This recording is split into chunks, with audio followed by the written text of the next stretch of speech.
Ukraine Russia যুদ্ধে মস্কোর হয়ে লড়তে গিয়ে প্রাণ গেছে উত্তর কোরিয়ার কমপক্ষে ১০০ সেনার। গুরুতর আহত প্রায় ১,০০০ সেনা। হতাহতদের মধ্যে আছেন একাধিক উচ্চপদস্থ কর্মকর্তারাও।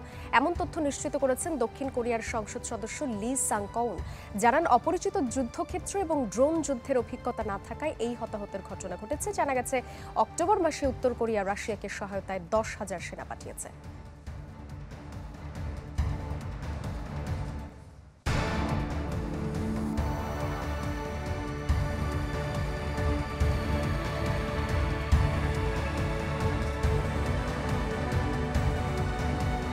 বছর শেষের খুশি নগদে হবে বেশি। নগদ পেমেন্টে নির্দিষ্ট ক্যাটাগরির কেনাকাটায় ৩০০ টাকা পর্যন্ত ক্যাশব্যাক। মস্কো থেকে যুক্ত হচ্ছেন সহকর্মী তারেক মাহমুদ, তার কাছ থেকে জানবো সবশেষ তথ্য। তারেক, বলা হচ্ছে যে অপরিচিত যুদ্ধক্ষেত্র এবং অভিজ্ঞতা না থাকায় উত্তর কোরিয়ার যে সেনা তারা প্রাণ হারিয়েছেন। তো সেই ক্ষেত্রে কি বলা যায় যে যুদ্ধক্ষেত্রে আসলে মস্কো ঠিকঠাক নির্দেশনা তাদেরকে দেয়নি? জি, ধন্যবাদ।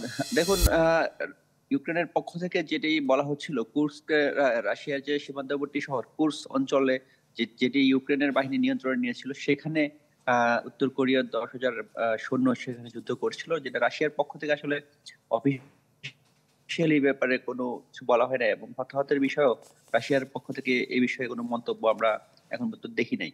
যেটি যেটি একটা বিষয় যে উত্তর কোরিয়ার যে বর্ডার, উত্তর কোরিয়ার সৈন্যরা যেখানে যুদ্ধ করছে রাশিয়ার কুর্স্ক সীমান্ত অঞ্চলে, সেটি অবশ্যই একটা মোটামুটি একটা পাহাড়ি টাইপ অঞ্চল আছে, আর উঁচু নিচু এলাকা। আর একটা বিষয় হচ্ছে, আহ, উত্তর কোরিয়ার সৈন্যরা নর্মালি যেহেতু কখনো দেশের বাইরে বা কোনো মিশনে নর্মালি থাকে না, যার জন্য তাদের এই বিষয়টাতে খুব অঞ্চলগুলো আসলে অপরিচিত। এবং এর পাশাপাশি যেটা একটা বিষয় আছে যে এখানে একটা যুদ্ধ চলমান রয়েছে ৩ বছর থেকে।